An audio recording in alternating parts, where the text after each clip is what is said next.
Black World, Black World, Black World TV.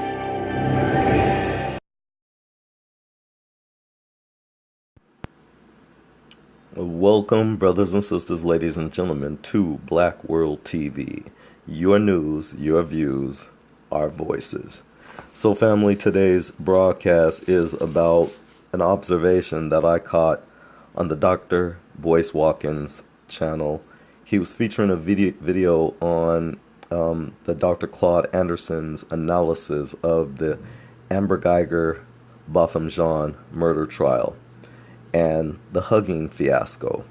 He called it a situation, I call it a fiasco. But nonetheless, Dr. Claude Anderson, as soon as he opens up his dialogue, he starts up on the code of conduct of black folk. That was, but wait a minute. Before he got onto that, let me start off by saying that I thought it was very highly intelligent of him to first ask the makeup of the jury, and then also that of the judge, so that he could understand the dynamics of how gender roles played in what was witnessed in the murder trial. I thought that was very clever of him to start off with that, to let people know that he's doing some intelligent thought in his analysis. But anyways, he spoke about the code of conduct of black people and why it is that we do some of the behaviors that we find ourselves doing, like hugging our oppressors after they've done something vile and heinous to one of us or our family or friends. And then he went into the total inappropriate behavior syndrome also. He focused on those two things, our code of conduct and our total inappropriate behavior of black folk.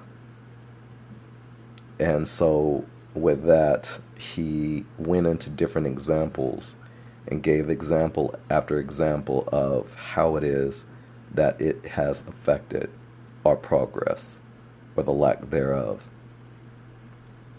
And basically what I heard from it is, technically, black people have been devalued to nothing when we see Europeans going over to Africa and taking and stealing our resources by buying them on pennies to the dollar and basically enforcing a poverty upon the nation on the resources that white people turn around and sell tenfold to us, and we buy it.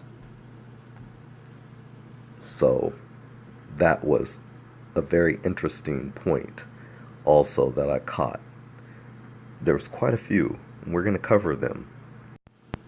So another point I really liked was Dr. Boyce focusing on the wealth factor.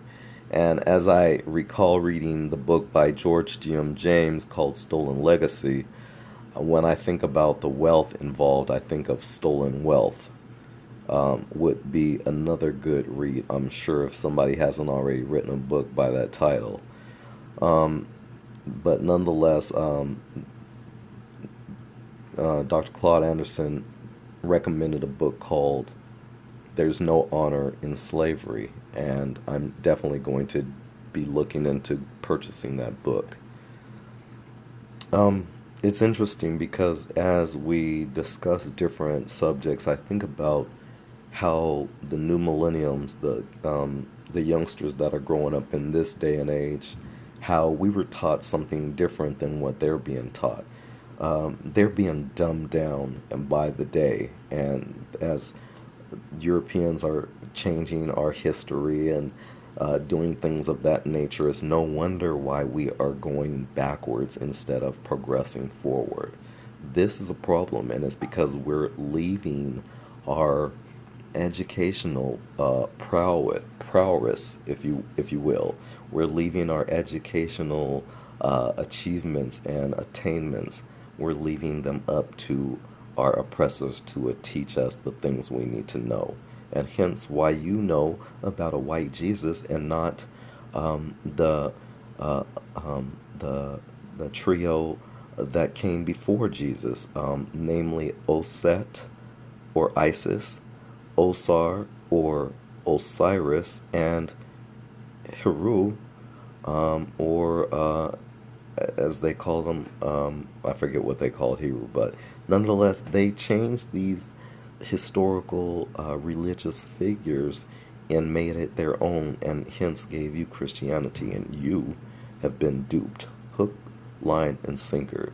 You've been bamboozled, run amok, you've been hoodwinked. You know, all the things that Malcolm X spoke of in the past, that's what's been happening, and that's what's happened to you, black man and black woman. So, I thought that Dr. Claude Anderson's analysis was right on point.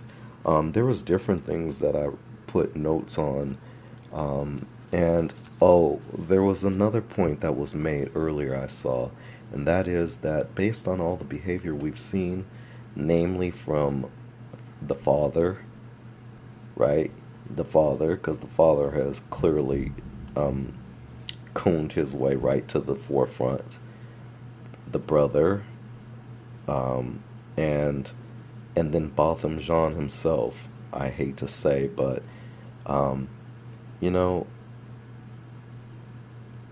this whole situation has been a tragedy all the way around, especially for black Americans, because what we were fighting for, or what we thought we were fighting for, which is righteous and justice, turned out to be a slap in our face when we find out that the people we're fighting for, they're not even on our page. And that's because they're immigrants. They don't think like ADOS. They don't think like foundational black Americans. All right, a couple other points I want to make, and that is the comparison in the race of police officers and exactly how they're instructed to act. Well, we know that white officers have no problem shooting and killing unarmed black people.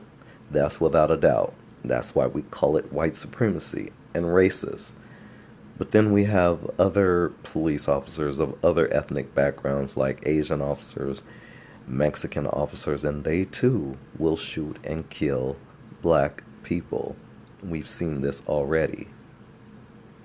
Black officers are also instructed that they better not shoot anyone white or Asian or Mexican or LGBTQRSTUVWXY or Z, because you will be your badge taken, your job taken, and you will be charged for your crime, because all lives don't really matter. It's the lies that actually matter, and that's what they keep proving over and over again for you and me to see. A couple other important factors with the code of conduct and the total inappropriate behavior of black people has to do with the outcome of this. Could you imagine if by reviewing all the footage and the outcome of how the judge, the bailiff, the brother, and the father have responded to Amber Guyger, it would be a total insult at this point if they turned around, changed her sentencing to where she did no time. And I recall, and I called it out in my video, where I said, yes, Amber Guyger was found guilty, but stalled the celebration. Yes, I made it clear in that video, and I'm just being honest right now that I called that then.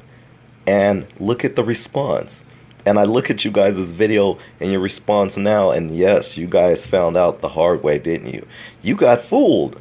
You got fooled by the symbolism. We have to stop falling for that. But a lot of you did. I saw your videos. Oh, I saw your videos. Oh, I saw them. Yes, I didn't fall for that. And that's why I did my video. And yeah, I have a small following. I have a small channel. But I know what I'm talking about. I sure do. I dot my I's and I cross my T's. I make sure I have it together. But anyways, None of us are perfect, and I'm not claiming that I am. I'm just saying I know that I called it. Just like other people when they come on their videos and they go, I told you, I told you, I told you, I told you. Yeah, well, I called it anyways. I'm just making it clear. But the other point is the clash of the intellect, the clash of our educational system. A very detrimental thing that we've done as black people. We've allowed our kids to be educated by a system that's so corrupt, that's so evil, that it will teach your kids how to hate themselves. And we keep sending our kids to those schools instead of taking on the responsibility of home education and educating our own. We're so into making sure that we're validated by these people who care less about us, and they tell you in your face though that we're the ones racist. Can you believe that? And they've come up with this system, but yet every time they tell you that you're the one that's racist. So I guess you created your own situation. This is what they tell us. This is what they tell you. They don't tell me that because they know I know better. But anyways, so family, to reiterate our code of conduct, our total inappropriate behavior, by stroking the hair of a convicted murderer, by reading biblical scriptures, and hugging a convicted murderer like this judge Tammy the Mammy Kemp did, was a total disrespect to the death of Botham Jean. Why we are even having this discussion in the first place. That's first and foremost. But it's our code of conduct and our total inappropriate behavior that might, just might, get Amber Guyger a lot less time. And let it be known, because I want to say this, because Dr. Boyce Watkins made a comment in the beginning of his broadcast that Amber Guyger, received 10 years, and she did. But that wasn't so much the issue as it was, oh, no. That was an issue, Dr. Boyce Watkins.